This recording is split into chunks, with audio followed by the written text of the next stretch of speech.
Donc, je m'appelle Sabrina Kebli et je voudrais vous raconter mon histoire.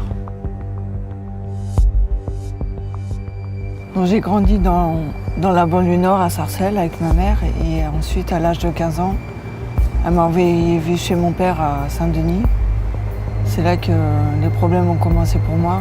Mon père, qui a des problèmes d'alcool et de violence, a fait que finalement je me suis retrouvée à la rue à l'âge de 16 ans. J'ai commencé à fumer, à toucher à l'héroïne. C'est là vraiment que ma vie a basculé. Et lorsque j'ai réalisé vraiment ce que j'avais fait, et je me suis dit dans ma tête que jamais je m'en sortirais, que ma vie était foutue. Et cette nuit-là, j'ai vraiment décidé de mettre fin à mes jours.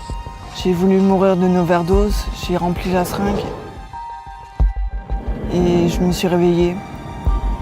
J'ai ensuite pris la bouteille d'eau que j'avais, j'ai rempli la seringue et je me la suis injectée. Et là encore, j'étais toujours là. J'ai vidé la pharmacie, j'ai pris tout ce qui avait une étiquette rouge. Mais la mort, elle venait toujours pas. Et finalement, j'ai pris un couteau et j'ai commencé à m'entailler les veines. Et là encore, mon sang coulait difficilement et je pense qu'il coagulait. Et finalement, j'ai pris un couteau et je me suis poignardé le cœur. Là, je me suis réveillée 5 semaines plus tard en réanimation. Et on m'a dit que j'avais une grosse opération à cœur ouvert, avec une chance sur 100 de survie. Et à mon réveil, il y avait ma cousine Samira qui avait prié pour moi, qui était chrétienne, et qui m'a dit, tu sais, mais toi, Dieu t'aime, hein, c'est lui vraiment qui t'a gardé.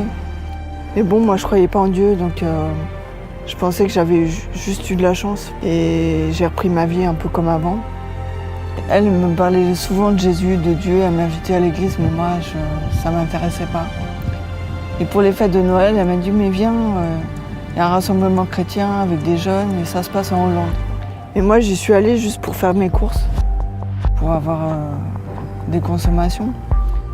Et finalement, sur place, j'ai parlé avec d'autres chrétiens, d'autres jeunes, qui m'ont raconté ce que Dieu avait fait pour eux. Et je pouvais pas tous les traiter de menteurs parce que il y avait trop d'histoires. Donc j'ai voulu vraiment vérifier si ce Dieu dont il me parlait était vrai. Donc j'ai dit à ce Dieu, je dis écoute, moi je veux bien reconnaître que peut-être pour toi je suis pas si bien que ça. Mais je sais pas. Et finalement je m'attendais à ce qu'il se passe quelque chose et il se passait rien. Et je me suis dit bon bah Dieu n'existe pas. Et j'ai attrapé mon sachet d'herbe. Et là je lui ai dit écoute, si tu me délivres de ça, moi la drogue c'est toute ma vie. Je prends des consommations de cannabis ou toutes sortes de choses depuis l'âge de 12 ans, 13 ans. Et je ne conçois même pas ma vie sans ça. Et je lui ai dit, mais si tu me délivres de ça, je crois en toi, je te suivrai. Et là, j'ai à peine fini ma phrase que j'ai vraiment ressenti sa présence, qui m'a vraiment envahie dans tout mon corps. J'ai senti vraiment sa paix, son amour me remplir. Et c'était extraordinaire. Et là, je savais que c'était vrai, quoi. Et j'ai réalisé que j'avais cherché à travers la drogue un bien-être artificiel que Dieu me donnait, gratuitement en plus. Il avait rempli sa part du deal et qui m'avait totalement délivré de la drogue. J'ai pris tout ce que j'avais dans ma chambre, j'ai tout jeté aux toilettes. Et cette nuit-là, j'ai dormi comme un bébé et le lendemain matin, jusqu'à la cigarette, j'étais totalement délivrée de la drogue. Depuis ce jour, ma vie a totalement changé. J'ai commencé à reparler avec ma famille, à leur pardonner. Et je sais que voilà, même si on dit à quelqu'un, toi pour toi c'est fini, t'es qu'un drogué, mais finalement c'est Dieu qui a le dernier mot. Moi en tout cas, il m'a redonné une seconde chance.